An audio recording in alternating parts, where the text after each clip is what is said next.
Временно исполняющий обязанности главы Ингушетии Махмуд Али Калиматов принял участие в заседании Президиума Совета при президенте РФ по стратегическому развитию и национальным проектам под председательством премьера Дмитрия Медведева. Были рассмотрены вопросы реализации национальных проектов в субъектах страны. Медведев отметил, что новые больницы, школы, дороги и многое другое, что предусмотрено в рамках национальных проектов, должны появляться именно в регионах.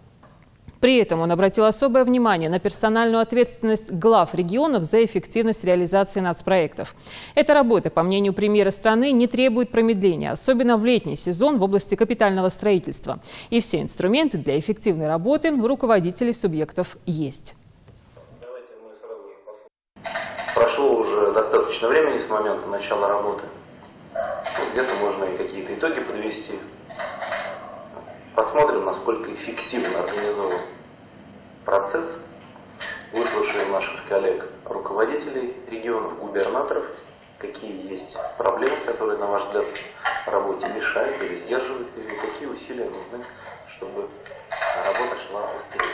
На реализацию 12 национальных проектов и комплексного плана модернизации инфраструктуры мы предусмотрели значительные деньги, вы цифры все знаете. Обращаю внимание всех руководителей.